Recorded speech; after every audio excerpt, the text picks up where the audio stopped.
पंतप्रधान नरेंद्र मोदींसाठी वाराणसीमध्ये अलोट गर्दी झालेली आपण बघतोय आणि आता काळभैरव मंदिरामध्ये पंतप्रधान पोहोचलेत। तिकडे 10 ते 15 मिनिटं थांबून तिथे आरती केल्यानंतर ते पुढे जिल्हाधिकारी कार्यालयाकडे जाणार आहेत उमेदवारी अर्ज दाखल करण्यासाठी। वाराणसीतली ही थेट दृश्य सध्या आपण बघतोय, ज्यांच्या दर्शनाशिवाय इकडचा पूर्ण प्रवास इकडचा टप्पा पूर्ण मानला जात नाही असं हे वाराणसीतलं काळभैरव मंदिर आहे, जिकडे आता पंतप्रधान नरेंद्र मोदी दर्शनासाठी पोहोचलेत आणि इकडे दर्शन घेऊन आरती केल्यानंतर पंतप्रधान पुढे रवाना होत आहेत। आपण बघतोय कालपासूनच पंतप्रधान मोदी तळ ठोकून आहेत आणि एनडीएचं शक्ती प्रदर्शन जोरदार वाराणसीमध्ये सुरू आहे। कालपासून एनडीएचे महत्त्वाचे नेते ज्यासाठी उद्धव ठाकरे देखील पोहोचलेले आहेत, नितीश कुमार त्याचबरोबर प्रकाश सिंग बादल हे देखील वाराणसीमध्ये दाखल झालेले आहेत। आता जिल्हाधिकारी कार्यालयाकडे पंतप्रधान इथून रवाना होणार आहेत। ही दृश्य आपण पाहतोय, दुतर्फा असलेली गर्दी आणि त्या ठिकाणी दाखल झालेले पंतप्रधान नरेंद्र मोदी कालभैरव मंदिरात जाऊन पूजा अर्चा केलेली आहे आणि अगदी थोड्याच वेळात केवळ अर्धा तास रेणुका आता शिल्लक राहिलेला आहे, कारण 11:30 ते 11:45च्या दरम्यान पंतप्रधान नरेंद्र मोदी वाराणसीतून आपला उमेदवारी अर्ज दाखल करतील। पण तत्पूर्वी मात्र हे 2 दिवस अत्यंत महत्त्वाचे होते एनडीए करता, आजचा दिवस सुद्धा आणि कालचा दिवस सुद्धा रोड शोचा दिवसही, त्यामुळे मोठ्या प्रमाणावर गर्दी तर या ठिकाणी आहे, चोख सुरक्षा व्यवस्था सुद्धा आहे आणि देवदर्शन झाल्यानंतर पूजा अर्चा केल्यानंतर मात्र आता पंतप्रधान नरेंद्र मोदी खऱ्या अर्थानं उमेदवारी अर्ज दाखल करण्याकरता निघणार आहेत। पण सकाळी सुद्धा उद्धव ठाकरे यांनी या ठिकाणी जाऊन कालभैरव मंदिरात जाऊन पूजा अर्चा केलेली आहे, दर्शन घेतलेलं आहे। एकूणच एनडीएचे नेते देवाच्या चरणी लीन होताना पाहायला मिळतात, कारण महत्त्वाची व्यक्ती आज उमेदवारी अर्ज दाखल करणार आहे। मोदी कालभैरव मंदिरात दाखल झालेले आहेत, पूजा अर्चा केली जाते। कालभैरव मंदिराला वाराणसीचा कोतवाल असं म्हटलं जातं, फार महत्त्वाचं असं प्रस्थ आहे या ठिकाणी कालभैरव मंदिराचं आणि इथं येऊन दरवर्षी मोदी दर्शन घेत असतात। प्रत्येक ज्या क्षणी वाराणसीमध्ये येतात त्या क्षणी मात्र कालभैरव मंदिराच्या आणि लीन होताना पाहायला मिळतात आणि ही दृश्य ज्या ठिकाणी पंतप्रधान नरेंद्र मोदी जाऊन आता उमेदवारी अर्ज दाखल करणार आहेत त्यापूर्वीची ही दृश्य जिथं मोठ्या प्रमाणावर चोख सुरक्षा व्यवस्था असल्याचं पाहायला मिळत आहे।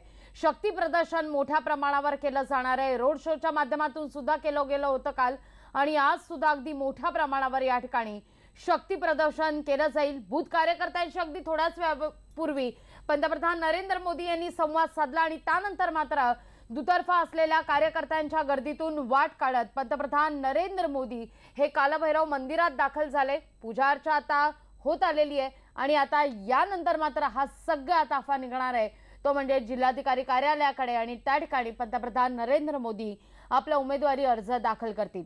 अगदी लाघवी, आणि याच्या आधी जेव्हा त्यांनी कार्यकर्त्यांशी संवाद साधला नेहमीच्या भाषणापेक्षा त्यांचा संवाद निश्चितच वेगळा होता, आपलंसं करण्याचा प्रयत्न होता कार्यकर्त्यांना आणि एक आपण म्हणू शकतो की नेमकी निवडणूक कशी आहे आणि प्रत्येकाचं नाव पंतप्रधानच आहे, त्यामुळे जबाबदारी आणि तुम्हाला त्याचं भान असलं पाहिजे असं म्हणत त्यांनी तुम्ही देखील पंतप्रधानच आहात, त्यामुळे बूथ कार्यकर्त्यांशी संवाद साधताना त्यांनी घराघरात जाऊन आपला प्रचार वाढवण्याचं देखील आवाहन त्यांना केलेलं आहे।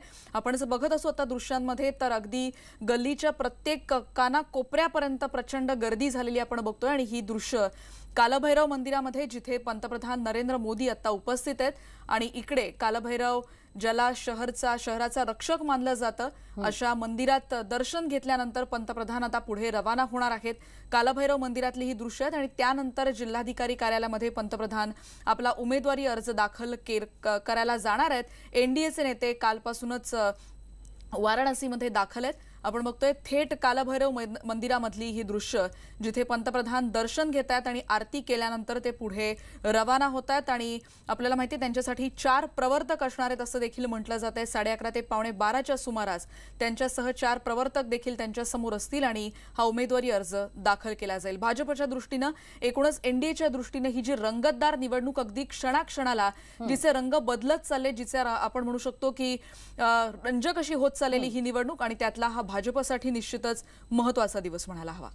खरं तर वाराणसीला रेणुका फार आध्यात्मिक असं महत्त्व असल्याचा पाहायला मिळतं आणि हीच देहबोली आता आपण पंतप्रधान नरेंद्र मोदी यांची देहबोली पाहतोय। काल सुद्धा जर आपण पाहिलं गंगा आरतीची दृश्य जर आपण पाहिली तर त्या ठिकाणी सुद्धा त्यावेळी सुद्धा पंतप्रधान नरेंद्र मोदी अगदी लीन झालेले पाहायला मिळत होते। काही ठिकाणी ताल सुद्धा किंचित धरलेला होता पंतप्रधान नरेंद्र मोदी यांनी आणि आज सुद्धा अगदी कालभैरव मंदिरामध्ये पूजा अर्चा, मनोभावे पूजा अर्चा करताना पाहायला मिळते। वाराणसीला आध्यात्मिक महत्व आहे आणि या दृष्टीने सुद्धा कनेक्ट करण्याचा कुठेतरी एनडीएचा हा प्रयत्न आहे आणि महत्त्वाच्या ठिकाणी भेटीगाठी घेतल्यानंतर, महत्त्वाच्या धार्मिक स्थानांवर भेट दिल्यानंतर मात्र आता पंतप्रधान नरेंद्र मोदी उमेदवारी अर्ज दाखल करण्याकरता निघतील। काशी कोतवाल याच्या चरणी, कालभैरव याच्या चरणी लीन होताना पंतप्रधान नरेंद्र मोदी यांची ताजी दृश्य आपण पाहतोय।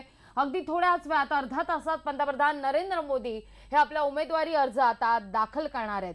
2014चा जर आढावा घेतला रेणुका, तर आपण जर पाहिलं तर पंतप्रधान नरेंद्र मोदी यांचं एक वाक्य होतं की मैं यहाँ आया नहीं हूं, मुझे गंगा ने बुलाया है। तसंच याही क्षणी पंतप्रधान नरेंद्र मोदी यांनी बूथ कार्यकर्त्यांशी संवाद साधताना म्हटलेलं आहे की माझं जे काही होईल निवडणुकीमध्ये ते गंगा मैया बघून घेईल, पण तुम्ही मात्र प्रत्येकाशी कनेक्ट होण्याचा प्रयत्न करा आणि हीच खरं तर एक महत्त्वाची सूचना कार्यकर्त्यांना दिल्याचं पाहायला मिळतंय। आपला जनाधार, आपला जनसंपर्क, आपला प्रचार